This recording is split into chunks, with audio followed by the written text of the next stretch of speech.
O capítulo 14 de Kagurabachi começa com uma capa colorida já. E isso é uma continuação do que a gente falou em outro vídeo sobre a situação do mangá na Shonen Jump. A gente teve alguns eventos importantes que nos dizem o que vai acontecer com esse mangá. Se ele vai ou não vai ser cancelado. Enfim, isso fica pro final do vídeo, se você quer saber, fica até o final. Por enquanto, vamos analisar o que aconteceu com o capítulo. A capa colorida não influencia absolutamente nada na história. Ela só nos mostra mesmo o Sojo pela primeira vez colorido, além do Chihiro. E tem um ponto interessante ali que a nuvem da espada Kuregumo não é dourada como a gente imaginava, já que o nome faz relação com as nuvens do entardecer. Que na verdade faz mais sentido, mas quebrou um pouco da ideia do nome da espada. E quando o capítulo começa de fato, a gente continua de onde parou no último, só que dessa vez, já deixando claro, não se mostra mais nada do Sojo. Então a gente teve aquele cliffhanger no último capítulo, que parecia que o Chihiro ou o Sojo iam mostrar um poder novo, ia continuar mostrando os dois ângulos da história. Mas não, nada da luta do Kamunabi e do Sojo, exceto por uma conversa de flashback de novo, mostrando o Chihiro explicando pro Kamunabi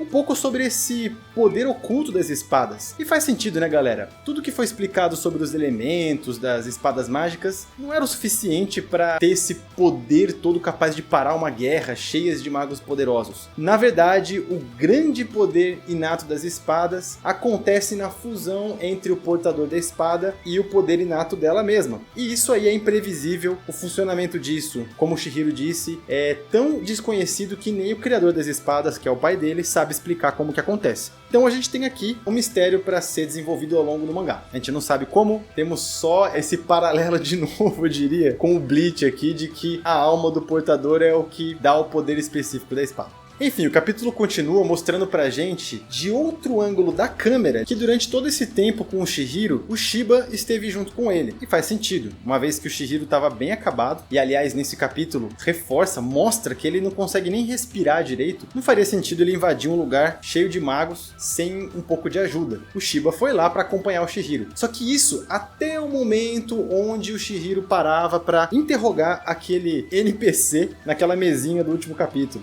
O Shiba vai descobrir mais sobre quem tá por trás das ações do Sojo do mercado negro, das espadas mágicas, que é o Hishako, e por isso ele vai para um dos casebres que parece ser o mais resguardado aí nesse esconderijo, e o Chihiro fica sozinho para procurar achar e resgatar ela. Só que fica uma dica, ele não tem condições de lutar, de jeito nenhum. E o Chihiro, apesar de teimoso, demonstra no capítulo que ele tem consciência disso. Quando o Chihiro tá diante dos magos, a gente tem um ponto aqui a ser levantado, que é que nesse mangá ainda não foi mostrado um padrão de outros mangás shonen que tem habilidades especiais como Ki, Reiatsu, Nen, Chakra e por aí vai, que geralmente é a capacidade dos outros adversários perceberem a presença dos seus inimigos pela energia mágica. Aqui em Kagurabachi parece que isso não acontece. Existe o Genryoko, mas ninguém percebia a presença do Shiba ou a presença do Chihiro, e o Chihiro também não consegue usar essa habilidade para saber exatamente onde estão os inimigos ou até seus amigos, como a Char, por exemplo. Na verdade, ele só encontram seus inimigos por outros sentidos comuns mesmo, como por exemplo o olfato, que a gente tem um inimigo que sente o cheiro de sangue, a visão, a audição e por aí vai. Então, mais uma vez, isso aqui é um elemento que deixa o mangá um pouco mais ocidentalizado do que os típicos mangás orientais mesmo, que usam dessas presenças, sextos sentidos e espiritualidade como um todo. Enfim, Chihiro tenta se esconder, mas ele é percebido pelo seu inimigo NPC, que não é apresentado pra gente, e vem vários magos através desse alerta para combater o Chihiro, que não tem a mínima chance. E ele decide fugir mesmo, se esconder, e ouvir o conselho do Shiba, que era, se alguém te perceber, ou se você perceber que tem muitos inimigos ali, se esconde até que eu volte. E aí, fazendo um paralelo de volta pro Shiba, talvez isso não aconteça tão rápido, porque o Shiba tá cercado de inimigos também, e ele vai ter que mostrar suas habilidades de luta, ou fugir daquele lugar e correr em direção ao Chihiro. Inclusive, ele disse que cogita fazer isso. Só que será que isso seria sábio? Porque uma vez que ele faz isso, ele só alertou mais inimigos que vão ficar lá livres e soltos para fazer um alerta até pro chefe, quem sabe o Sojo, ou até outros elites ali desse grupo. Então a gente deixa ali em stand-by o Shiba mais uma vez e ficou pro próximo capítulo descobrir o que ele tem de poderes, e voltamos pro Chihiro, que é a estrela do capítulo. Eu quero ir rápido em relação a isso aqui, porque não tem muita coisa nova aqui no capítulo. Tem bastante flashback mostrando mais uma vez a relação do Chihiro com seu pai, o pai dele tentando deixar uma lição de moral ali, falando o que o Chihiro deve fazer você, no caso de se ver convenientemente perdido e confuso em relação aos próprios poderes, quando achar que não tem mais saída, e dar aquela clássica lição de moral de que ele tem que inovar, ele tem que ser ele mesmo e descobrir por ele mesmo o que ele é capaz de fazer, as vantagens que ele tem sobre os outros. Basicamente o pai vira pra ele e fala: ó, filho, quando precisar, usa o protagonismo, lembra que o roteiro tá do teu lado. Me desculpa, galera, mas não ajuda muito com o mangá a ir pra frente, essa é a minha opinião, ou pelo menos acho que é a opinião dos sommeliers. O Chihiro leva isso a sério e parece que num tudo ou nada, sendo o clássico teimoso dos protagonistas de shonen, ele decide ir pra cima dos inimigos. Só que ele inventa um poder novo ali. Ele pega uma das habilidades dele, que é o Kuro, o peixe que faz ataques à distância, e ele divide aquilo em pequenos peixinhos que se espalham por toda a área. Um ataque em área, stealth, que vai trazer, provavelmente no próximo capítulo, ataques de corte em área vindo de diferentes ângulos. Isso aí é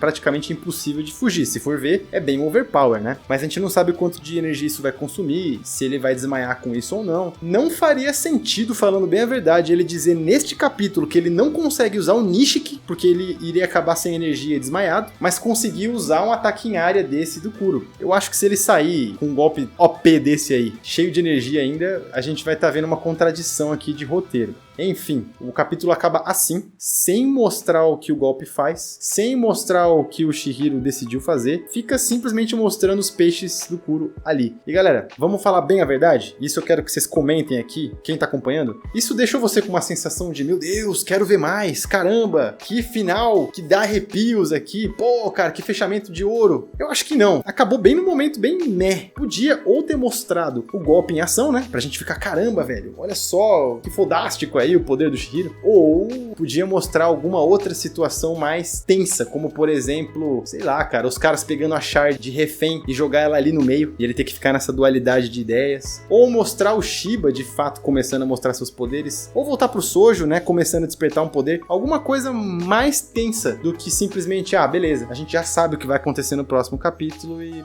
não vimos, ficou só uma fila de espera aqui do SUS.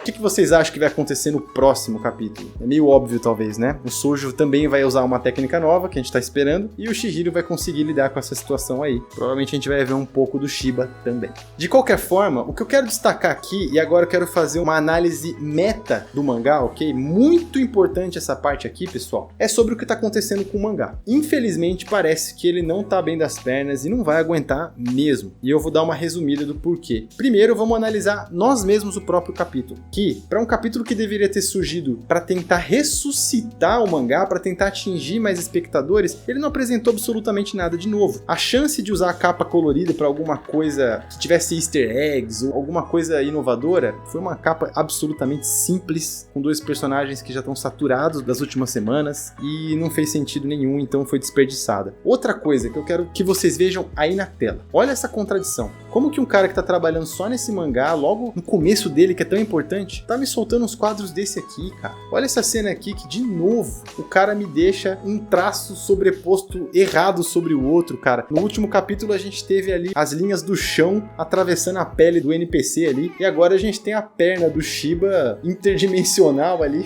numa perspectiva toda errada, mais perto da gente e a planta por trás dele, cara. Fora todos esses quadros aqui, que parece que o traço tá totalmente inacabado, parece rascunho, cara. Não faz sentido. Aí você fala assim, não, mas o cara fez isso aí que é pra poder caprichar mais em outros quadros importantes. Que quadros importantes? Você quer ver onde que o cara caprichou nesse capítulo? No cenário, na palha do tatame, na arvorezinha que tá no cenário ali do castelo destruído, que não serve pra dizer nada, que não é nem um baita de um cenário importante de ser revelado pra nada. Eu sei que nos primeiros vídeos a gente falou que deveria se dar uma atenção ao cenário. É importante, mas jamais às custas dos personagens. E outra, jamais sem função. A gente falou que o cenário ele tem que ter um propósito. Então a gente tem que mostrar onde os personagens estão, por que aquele lugar é importante. Tem pessoas ali que vão sofrer efeito colateral ou não tem? Eles estão numa distância muito grande de outros personagens que estão em outro foco de ação? Enfim, os cenários estão ali para isso. Não só para falar, de novo, você tá vendo um castelo quebrado aqui e um monte de árvorezinha bonitinha. É desperdício. Então esse capítulo, pra mim, foi um aglomerado de desperdícios numa péssima hora pra se fazer isso. E aí, vamos falar agora não eu, mas os leitores japoneses. O mangá ficou em 10º lugar. Melhorou um pouco, mas continua muito ruim. Ele já tá escalado nos olhares aí pra ser cancelado. E por que eu digo isso? Teve a Jump Festa, que é um evento onde a gente tem anúncios importantes sobre os mangás aí, que acontece no Japão. É a previsão do que vai ser lançado no ano seguinte, em 2024. E primeiro que Kagurabachi, assim como os outros dois lançamentos, né, Mama Yu Yu e Two on Ice, ficaram no palco menos importante do evento. E mesmo lá no palco menos importante, os editores nem apareceram para falar sobre o mangá. E o que foi falado foi extremamente rápido. E nisso, o editor-chefe, que é o Nakano, editor-chefe da Shonen Jump, apareceu simplesmente para confessar aquilo que a gente estava pensando. O mangá está fazendo mais sucesso no Ocidente do que no Japão. E ele até tentou usar isso de argumento para clamar aos japoneses: deem uma chance. O pessoal lá tá gostando, tentem vocês também.